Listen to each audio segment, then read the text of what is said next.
Web3 passive income. Make money from play to earn games without playing? Video game. The NFT rental strategy. The idea of making money without doing anything from play to earn P2E games is appealing. But what if you don't want to play for hours on end? I'm looking into ways to make money in Web3 gaming without actually playing, focusing on NFT rentals, scholarships, and other new ideas. It matters that you own the assets, not that you use them right away. What play to earn, P2E, and Web3 gaming are players of P2E games get cryptocurrencies or NFTs as rewards for their time and effort. You can then trade these rewards on marketplaces for money in the real world.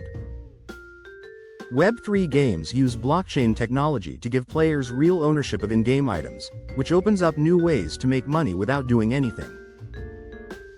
The key: owning things, not always playing. The main idea is to get valuable NFTs in the game, like characters, land, and items, and then use them to make money without actually playing the game. Ways to make money in Web3 gaming without playing: NFT rentals. Letting other players rent your valuable in-game NFTs so they can use them in the game. Think of it like renting out a house. How it works: you put your NFT up for rent on a marketplace that allows it. Players pay you a fee to rent the NFT for a certain amount of time. Pros: passive income that doesn't require much work and the chance of high returns, depending on the value of the NFT. Cons: there aren't many rental platforms, NFTs can get damaged or lost, rental demand can change, and there is a risk with smart contracts. For example, renting out Axies in Axie Infinity. If the game allowed it. Right now, rentals aren't fully supported, but scholarships are similar. Scholarships, guild management. You can lend your NFTs to scholars who play the game for you and give you a portion of their earnings. Think of it as hiring someone to do it for you. How it works: you give a scholar an NFT. They play the game, get rewards, and share the money with you, for example, a 50-50 or 60-40 split. Pros: more money can be made than with rentals, it builds a community. Cons: needs active management, recruiting, training, and keeping an eye on scholars. Trust is needed, scholars could cheat or steal, and there is a chance of disagreements. For example, Axie Infinity scholarships. Owning and developing land. Buying virtual land in metaverse games and building on it to make money. Think of it as virtual property. How it works: you buy land NFTs and then build things on them, host events, or make experiences to improve them. You can then charge rent, admission fees, or space for ads. Pros: the chance to make a lot of money and the chance to invest for a long time. Cons: high initial investment, needs development skills, demand for virtual land is uncertain, and the game's success is very important.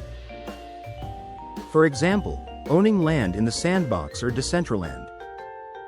Putting money into gaming guilds. Putting money into gaming guilds that manage big pools of P2E assets and make money through gameplay and other activities.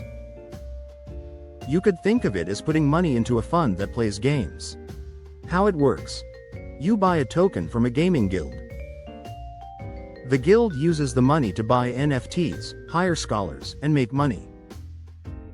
You get a share of the profits based on how many tokens you own. Pros: you can play a lot of different games, you can make money without doing anything, and the management is professional. Cons: you have to do research on the guild's team and strategy, there is a chance that the guild will be poorly managed, and the value of guild tokens can change. Giving gaming token pools liquidity. Giving liquidity to decentralized exchanges, DEXs, that let people trade gaming tokens. How it works: you put tokens into a liquidity pool and get a share of the fees that the pool makes from trading.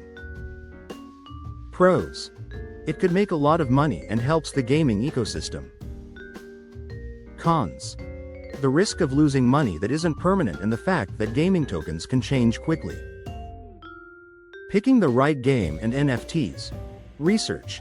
Look into the game's mechanics, economy, and community in depth. Demand. Figure out how much people want in-game items and how much they might be able to rent or give away. Team. Look at the game's development team and their history. Sustainability. Think about how long the game's economy will last. Risk tolerance. Be aware of the risks that come with each game and NFT. NFT rental and scholarship platforms. Yield Guild Games, YGG, a gaming guild that is not controlled by a single person and gives out scholarships and manages P2E assets. Guild FI is a Web3 infrastructure provider that makes tools for guilds and P2E games. Nifty Link is a place where you can rent out NFTs. Keep in mind that the landscape is always changing, so look into new platforms. Things to think about. Decline in game popularity. If the game becomes less popular, the value of your NFTs could drop. Changes to gameplay. The people who made the game could change the rules in a way that makes it harder for you to make money with your NFTs. Risks to security. NFTs can be hacked and stolen. Uncertainty about the rules. The rules and laws for P2E games are still changing. Scams and rug pulls. Watch out for scam projects and rug pulls. The verdict. Possible, but not guaranteed passive. You can make money in Web3 gaming without playing by renting out NFTs, getting scholarships, owning land, and other ways. Still, it's important to know the risks and do your homework before you invest. You can't expect to make money with these strategies without doing some work to manage and keep an eye on them. Pick games that are known to be good, keep an eye on your risk, and be ready for the ups and downs of the Web3 gaming market.